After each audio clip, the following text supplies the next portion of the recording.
¿Hablas español? Sprichst du Deutsch? Kan du norsk?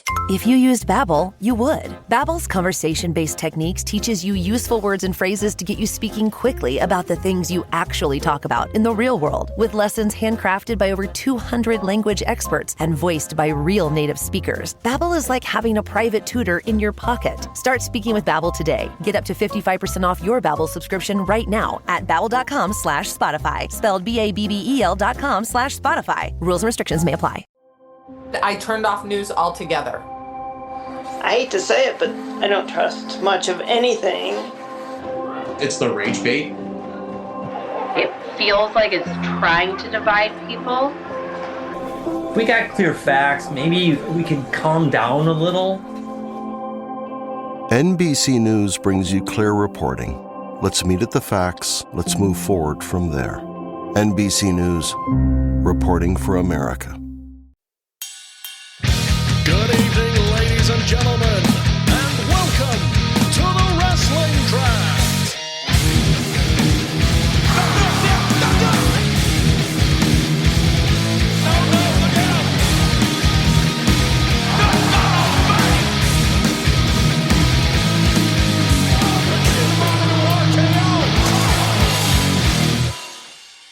Welcome back, everybody, to the Wrestling Draft here on the Wrestling Draft YouTube channel, if you prefer to watch the video version, or if you prefer to listen to it, it's wherever you get your podcasts as you go about your daily life.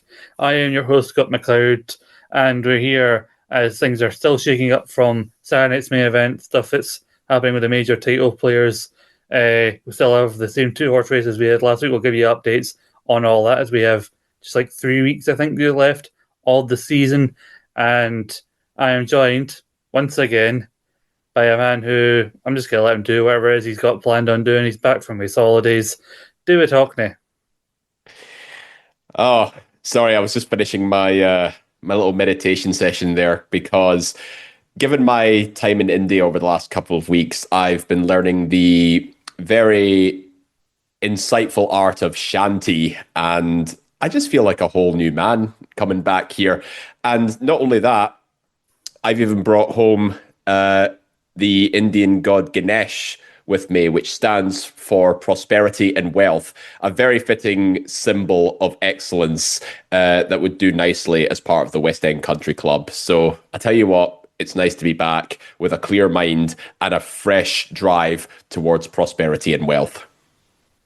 Smashing. It's going to do you no good this season because really I think your fate's settled as is most of us in this season, but hopefully that'll do you well for next season. So basically what I'm hearing with your little statue there is you've done what British people have been doing for years. You went to India and you've taken something back with you that didn't belong to you.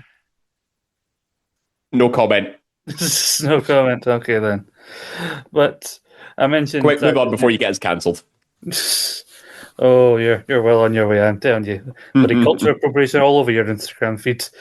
But it's nice to know that you and Jinder Mahal have made amends and you're now in a more peaceful state. Hey, listen, the modern day Maharaja is now part of the West End Country Club. Everything's amendable. India is a fantastic country, despite, the being heavily populated with not just citizens, but also traffic as well. That's the only thing I would say was the toughest part, trying to navigate through all that. That concludes the holiday portion of the proceedings. Now on to the scoreboard. Now the top three scores of the week all centers around Saturday night's main event. We have tied for 9 points. Cody Rhodes retaining his WWE Championship against Drew McIntyre again. It was actually a foregone conclusion. There could have been shenanigans. Part of me, when I was watching it with Ross, and I thought, I would love for him to do like a Christian Randy Orton from 2011 where he tricked him and get himself DQ'd. But he's tied with Intercontinental Champion Dominic Mysterio, who's also on 9 points, having retained in a triple threat match. Just missing in the top three is Jay Cargill on 8 points, who became the new women's champion unfortunately at the expense of Gary Morris's team and Tiffany Stratton. But of course, Tiffany time has struck midnight at Saturday night's main event. Unfortunately, it has. Tiffany Stratton, much like Gary's team, does not have a leg to stand on. But number one with a bullet, 11 points. The Second City Savior, CM Punk, who was all over Raw, and he won the title at Saturday's main event, much to my chagrin, with main event Jey Uso failing me once again at the last hurdle. Now, I'm going to get back to how that affects Stephen when we get to the top two, but again, not nice to see that Stephen's pick is gotten a big title win, though it wasn't a pay-per-view. It should be counted to mention that Saturday's main event is scored as an episode of weekly TV, not as a pay-per-view. That's why I got confused with the scores. It could have been a lot more on that end, but again, Punk was all over Raw as well, being at the opening of the show, backstage, and in the tag team main event. But it's no surprise to see that those matches from Saturday's main event are what's dominating the top three scores this week. Yeah, I was keeping track of the developments that unfolded whilst I was away.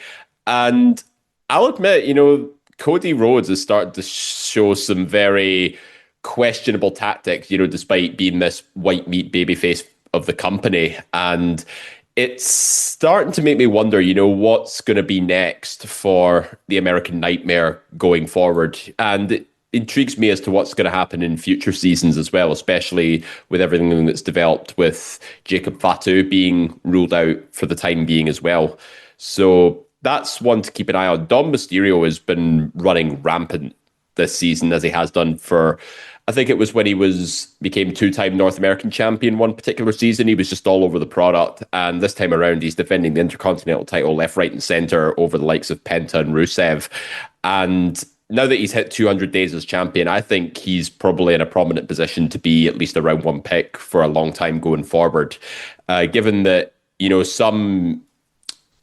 some big names have come out and said on certain shows and podcasts that they see him as a future face of the company alongside names like, Braun Breaker, for example. I think you don't get that kind of endorsement without, substance behind it. And call me a skeptic when it came to Dominic Mysterio and his tactics and maybe his aura in general. But when he's getting that kind of endorsement, you can't ignore it in terms of how many points he's been scoring this time around.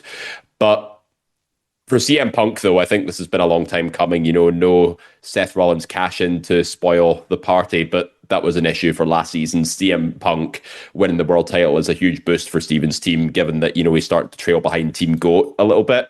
But I believe CM Punk is his team captain as well. Is that right? Yeah. I think so, yeah. Yeah, I think he did the right thing switching from Rhea Ripley as well, given that, Marina Shafir is obviously carrying his team in terms of appearance points as well, the old Zelina Vega effect from 2020. But I do wonder if the LA Knight controversy is maybe starting to hinder him a little bit. LA Knight wasn't on Raw this week after showing the fan sign about saying they want Knight, not Jey Uso, that kind of thing. Maybe they ruffled a few feathers, and still no sign of Obafemi either for Steven's team. It's proven to be quite a bit of a battle going into the last few weeks, especially when only 10 points separate the top two scorers. But it's been a very interesting development. One last thing I will say about Saturday night's main event. Where the hell was this Jade Cargill 2 years ago? She should have been running rampant over the women's division, doing squash matches left, right, and center. Could have been treated as like a Goldberg-esque run just from her sheer stature and aura perspective, and as a heel at the same time. Why she had to go forward as a babyface while still being a little bit green in the ring is beyond me. Like, this is the Jade I think everybody's been waiting to see for a long time. I think we should have gotten this at least at SummerSlam, because they would have given that stuff with Tiffany a bit more of an edge. And then she's just been wrestling Tiffany. Tiffany's reign was a bit of a wet fart, I want to say, because outside of Charlotte Flair in that match with Trish Stratus, the Trish Stratus one was good for nostalgia, but the Charlotte Flair one, that was the one you really felt some stake in, because Charlotte could easily just come in and say, I want to be the champion. Whereas other than that, it's I'm going to fight Nia Jax, and then I'm going to fight Nia Jax, then I'm going to fight Jay Cargill, Nia Jax. I'm going to fight Jay Cargill and Nia Jax. It was good for Gary Morris, and whoever had her in terms of winning title points, but just didn't really make for good TV. And I should say this, besides me, if I mentioned Cody Rhodes and you mentioned Jay Cargill, both of them are on your friend Robert Shaw's teams. 2 big title wins for him. He is just outside the top 5. Maybe he would have cracked the top 5 had it been a pay-per-view. Yeah, I'm wondering if he could maybe switch the captaincy up a little bit. But then again, I say that, but I think Cody still has more drawing power than Jade does at this point. But regardless, he's in Robert, that is in an excellent position, where he's got two of his big names are now championship material. Jade's finally starting to rack up some points. Moxley obviously still running rampant on AEW, and Cody obviously being the flag bearer for his team, and that's what's keeping him afloat. Mm-hmm. But you did mention, Stephen, about Obafemi. I'm surprised. Obviously, they want to get him called up after losing the title.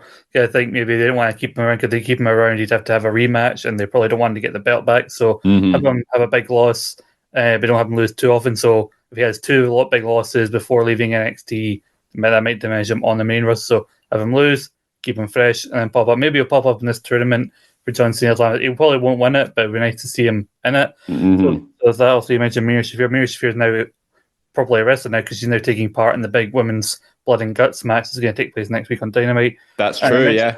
So it was between me and Stephen for the world title match. Both of them seem like safe options for the title now that it was vacant, being Jey Uso and CM Punk, just depending where we wanted to go.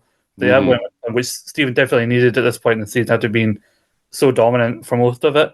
And especially given that each other person that he's named his team after, Rhea Ripley, who was doing really well, is now pretty much ruled out for the time being. And unless she's going to do a miraculous recovery like she did last year around War Games thing with the face mask and everything, then I don't think we're going to see her for the rest of the season. So Stephen really needed it. I mean, the less said about DIY, the better. There's a lot of the tag team picks for the most part of the season aren't even worth properly wasting oxygen on.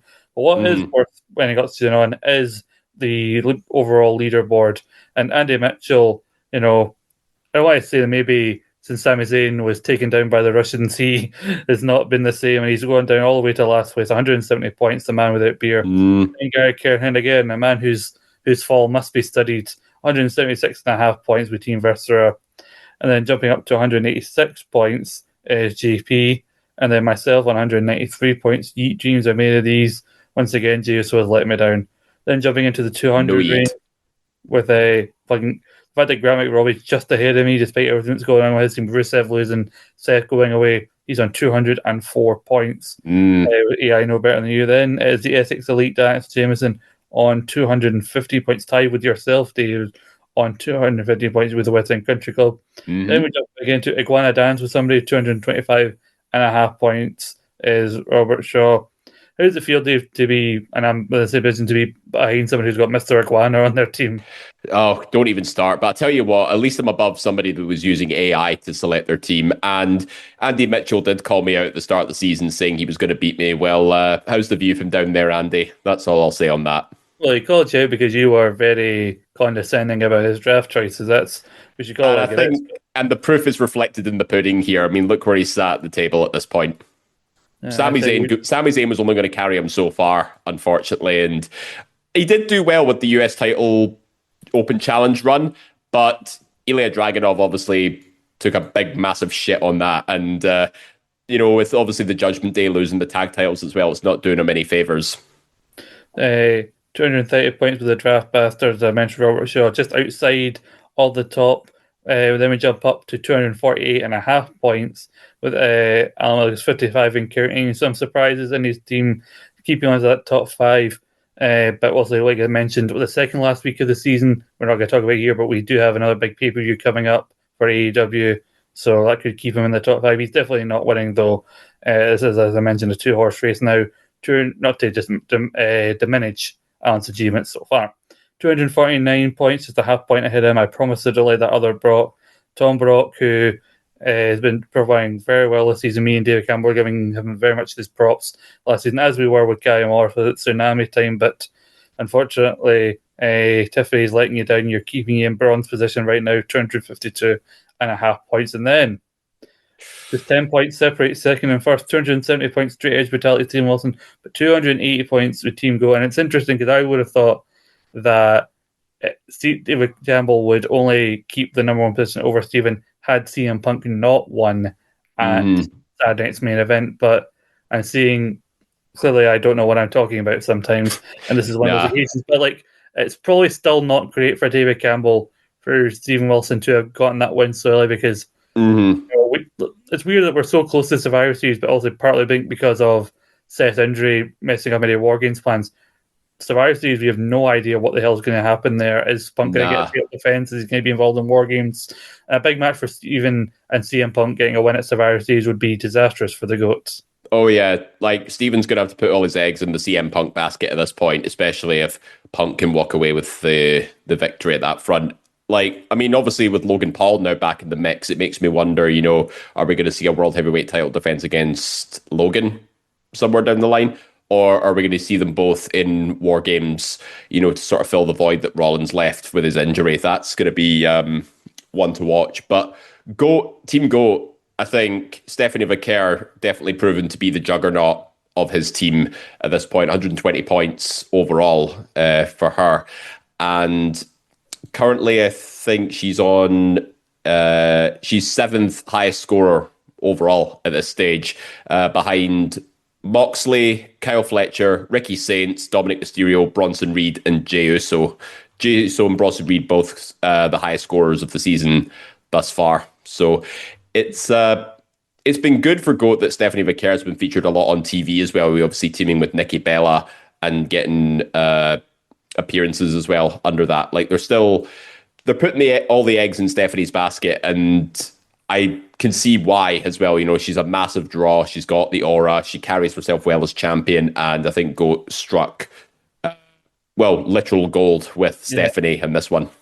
Yeah, Stephanie has been just phenomenal. Like I said, 120 points, far a major gap, fucking Grand Canyon between her and his second highest scoring pick, which is Ava with only 39 points. Yeah, although with the announcement of Full Gear as well, I think he could potentially stretch his lead even further because he has both members of FTR as singles picks, and they've got a match against Brodido for the AEW tag team titles. I think that could potentially be a seasonal winner for GOAT, assuming everything else goes against Steven at that point. Yeah, because the main AEW representative, I think Steven has his Marina Shafir, and we don't know how she'll factor in to Full Gear. Well, he has them. She mentioned Raquel and Roxanne have been going up against Stephanie, so majority of his female picks have all been kind of in and around each other. Also, Raquel, Roxanne get multiple appearances backstage in the Judgment Day Clubhouse.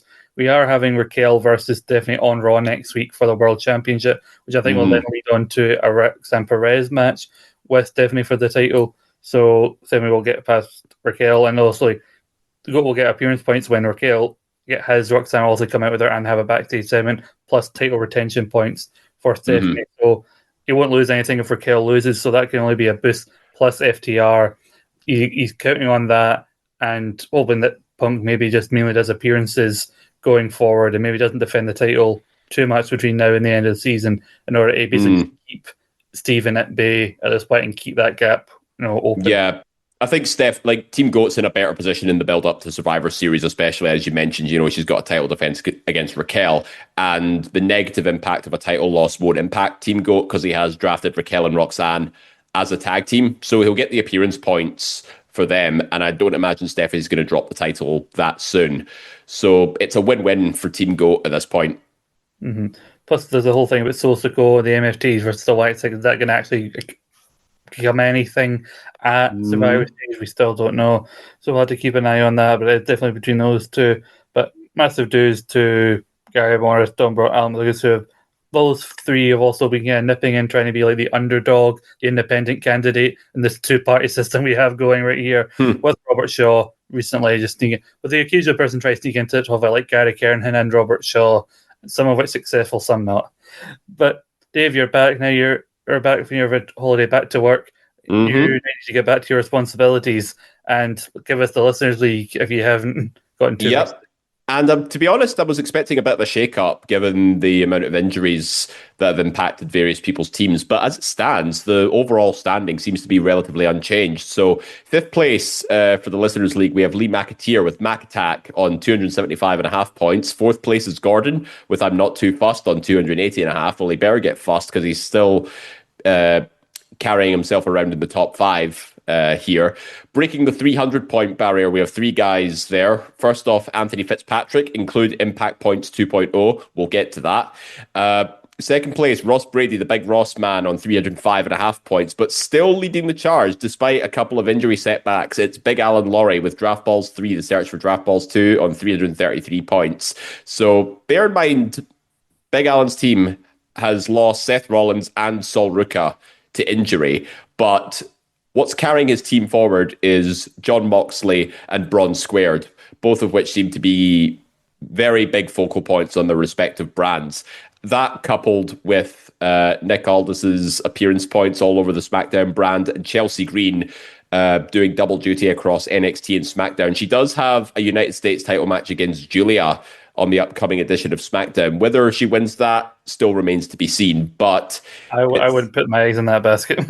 I know, but Chelsea Green arguably delivered line of the century on this week's NXT following her AAA mixed tag team victory with Ethan Page. But you'll just have to Google that because we're a family-friendly show on the wrestling draft. Yeah, mind out the gutter, honestly. But me and the GOAT had a discussion, and I would be interested to get your thoughts on it. We talked about the idea of Anthony Fitzpatrick maybe pulling the upset in these last few weeks. You know, he's cracked the 300-point barrier. His team is pretty much the entirety of the GOAT's team minus one person, where he's got Jey Uso in, who's on my team. But other than that, he's got pretty much everyone on the GOAT's team. Also, he's got both members of FTR's singles competitors. He's got Ava, he's got Stephanie Vaquer. So he's got a strong team. Obviously, as I mentioned, if Jey Uso is involved in any sort of war games on the face team, like Punk's got a team, Jey Uso I think will be involved in it. Stephanie Vaquer, as I mentioned, we've got the title matches, and for the same reasons that we said that the GOAT's in a good position title match-wise with Stephanie and FTR, same goes for Anthony Fitzpatrick. But yeah, the other two did have Seth Rollins, who obviously has been ruled out. Although I think Anthony's made a bit of a cock-up because it looks like he's put the captaincy on Dax Hardwood, which why he's not chosen Stephanie Vaquer or Jey Uso for the captaincy is beyond me, and that's why he's not the top of the table of the Listeners' League at this point. That's why he's in the Listeners' League, not the main league at the moment. Honestly, and I know Anthony Fitzpatrick very well, and he does still have the chance to make the swap, so he could still make the swap. And if I were him, I would make, if he's watching now, make the switch to Stephanie Vaquer now, especially before that world title match on Raw, and then whatever she's got going on at the end of the season. If you'd listened to the wrestling draft all season long, anybody with a brain cell would have put the captaincy on Stephanie Vaquer, given how much stock the company has invested in her. I think Jey Uso is too much of a risk at this point because although he does have a lot of fan support behind him and he has, a very prominent position on the roster, I think the fans are starting to turn on him a little bit. And I think that's only going to damage him in the long run if he keeps, getting him put in high profile marquee matches and he only ends up to losing them. Like take Saturday night's main event, for example. That's going to probably hinder him in the long run. Whereas Stephanie, though, I think has a lot more support behind her, and I think she's being featured more on TV matches and appearances than Jey Uso is in the sort of final few weeks of this season. So yeah, I think if Anthony has any logical thinking behind him, he should put the captaincy on Stephanie Vaquer. But that's not to take away from the fact that FTR does still have that title match against Brodido at Full Gear coming up. So indeed. I mean, I can understand why he's put the captaincy on it, but I think for this last stretch, I think Stephanie would be his best bet. Yeah, I would have thought either he's maybe forgotten that he can switch to captaincy, or maybe he was just holding out because me and David Campbell talked about the whole picking FTR separately. Like the first month or so, or maybe like for 2 weeks or so of the draft, it seemed like a bad idea because they had the loss in the triple threat match. Like first they had a draw, then a loss on Baby in the triple threat, and then the loss to Christian and Cope. So, at first it wasn't looking so good for old FTR, but they've really pulled it back and they could end the season on a high if they do reclaim the tag team titles. Now, one of those people in the tag match on the Brodido side is the Ring of Honor champion Bandido. Now, a long time ago, in a galaxy far, far away. 2022, but that feels longer ago than it actually was. When AEW bought Ring of Honor, shortly after that, we ended up including Ring of Honor titles into the season. It was around that time.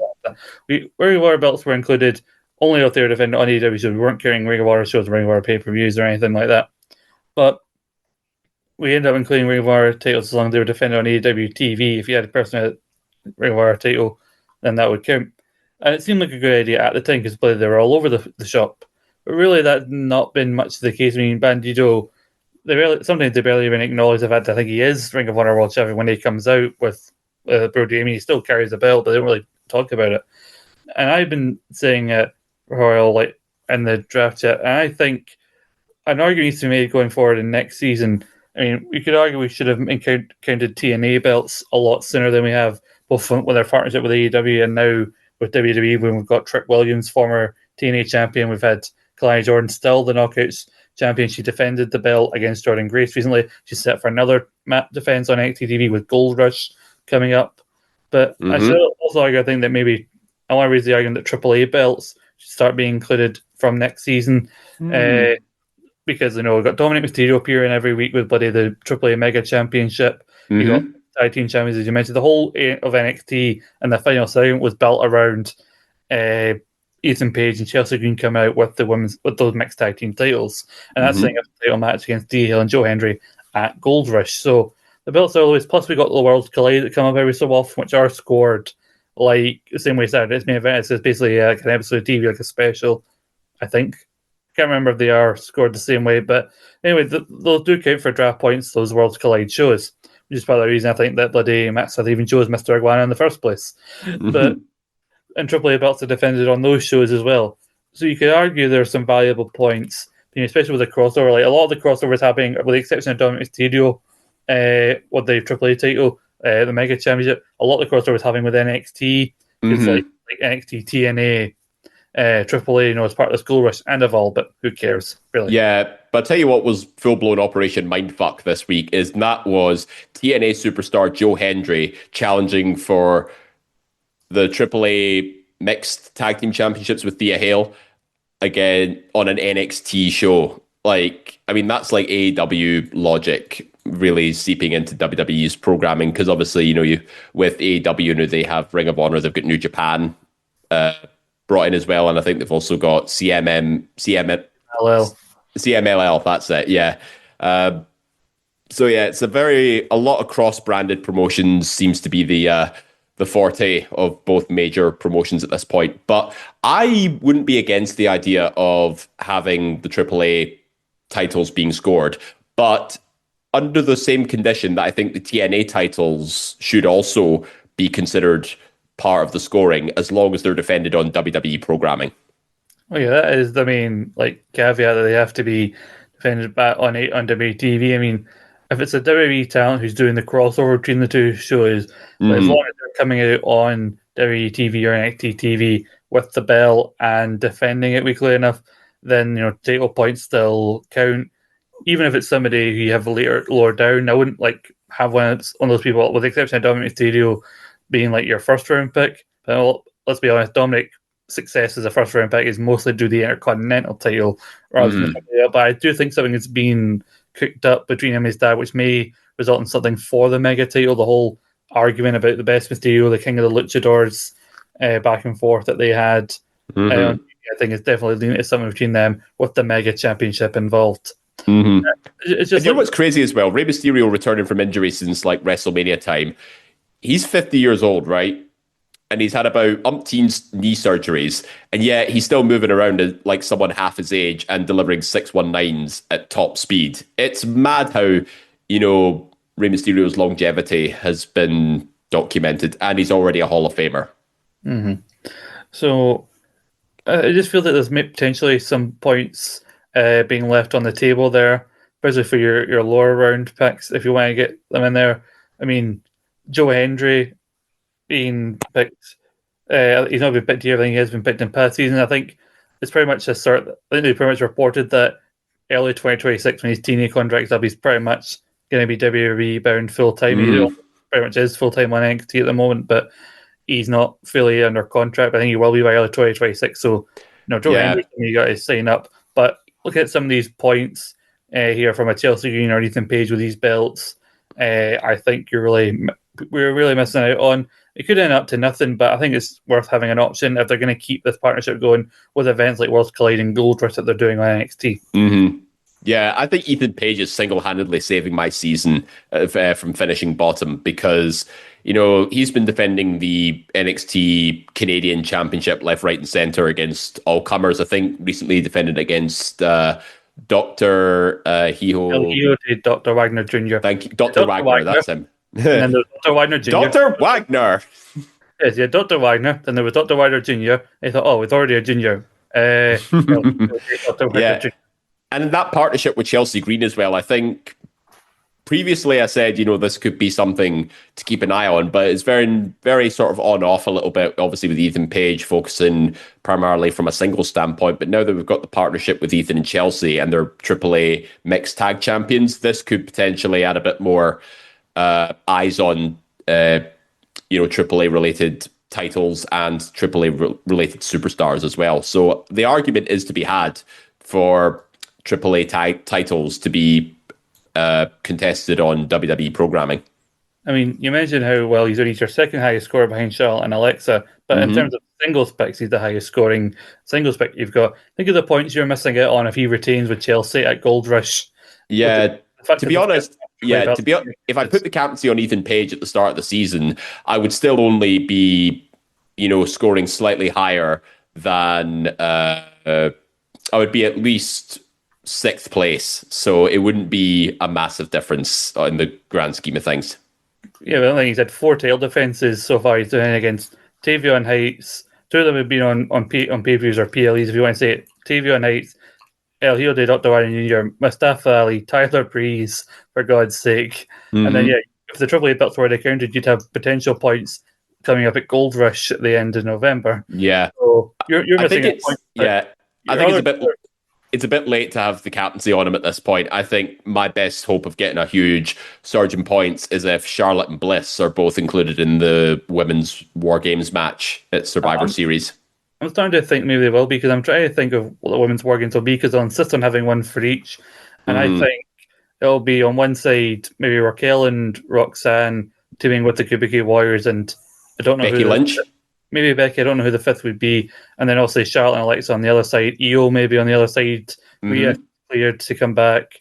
And, well, actually, no. If not, Charlotte and Alexa, maybe Lyra and Bailey as well on the other side. What about AJ Lee? Perhaps. If Becky's going to be on the heel side.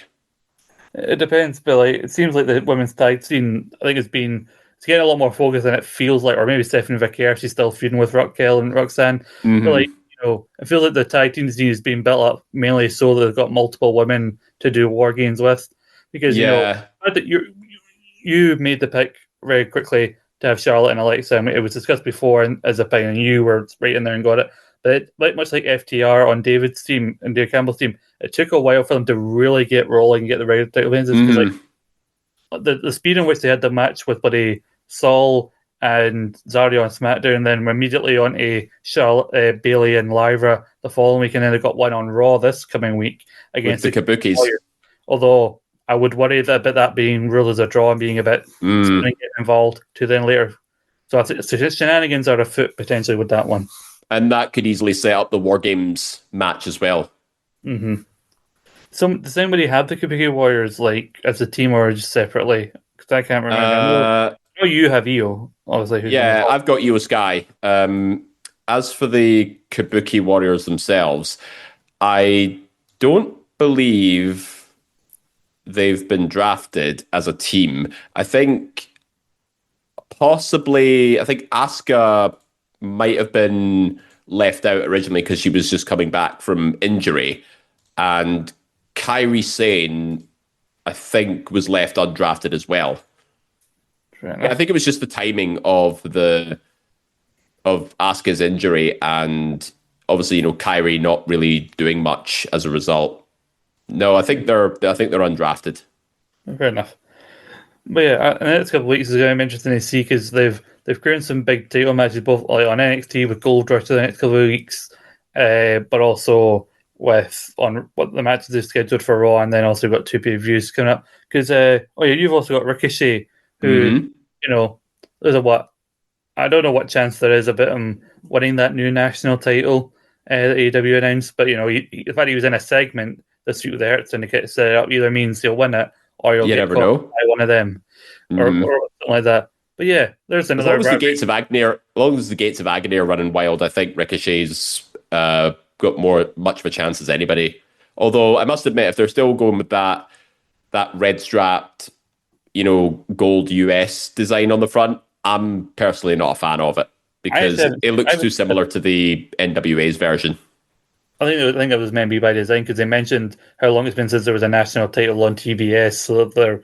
But I haven't actually got a chance to see the belt. I haven't really seen what it looks like. But it's amazing. It was kicking off in the chat there because it was we unified 2 belts to get 1 new belt, but Don Cal still carries around the old belts to claim that he's got 3 belts on Okada. And then since then we've introduced a women's tag belt and this new national belt. I mean, it's 2 new ways to get title points on the AEW side going forward. But it's not really needed. As a viewer, you're thinking, why are you doing it? As a drafter, you're thinking, extra points. They might as well just purchase NWA at this point and then just have a crossover with AEW talent and NWA talent at this point. It's fucking bonkers at this point. NWA can't be any worse than bloody what it has been under Billy Corgan.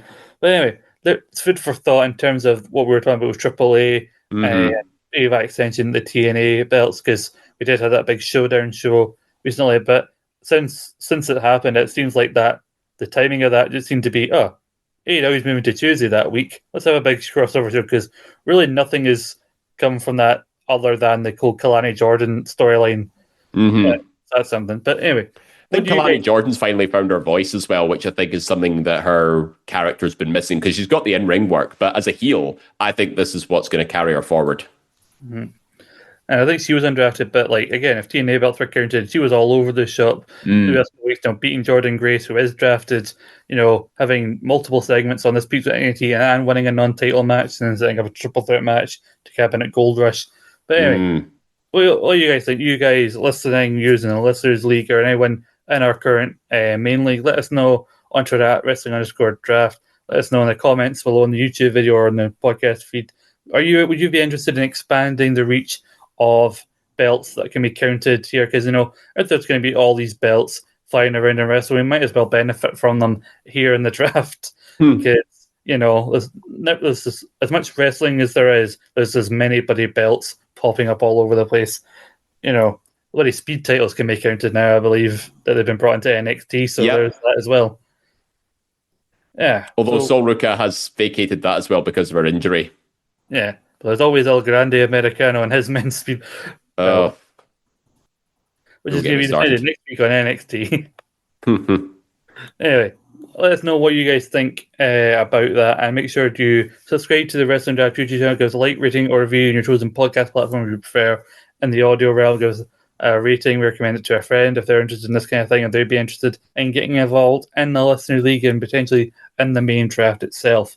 We'll be back next week to talk about all the latest comings and goings, how the main 2 has shaken up, and if maybe someone else can sneak in and claim it, make it a 3-horse race as we're hot on the road to the finale of this season. And I, for one, cannot wait to get to next season so we can just hit on the proper sprint towards Saudi Arabia and the Royal Rumble.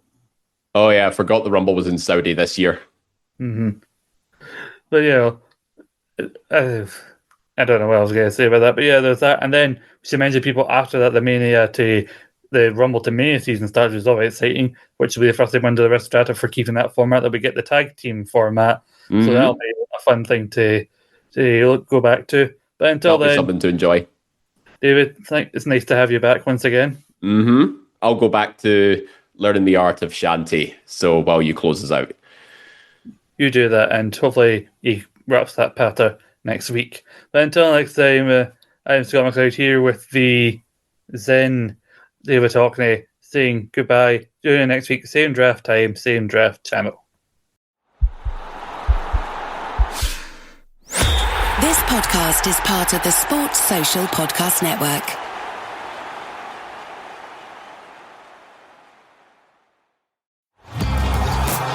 Find the biggest voices in sports on the Sports Social Podcast Network. like Big Kick Energy with me, Maisie Adam. And me, Susie Ruffle. Each week we bring you the latest from the world of women's football. Whether you're a lifelong fan like me, or a newer fan like me and have recently got swept up in the Lioness excitement, we've got everything you need to know about the women's game. Search Big Kick Energy and listen wherever you get your podcasts. Sports Social Podcast Network.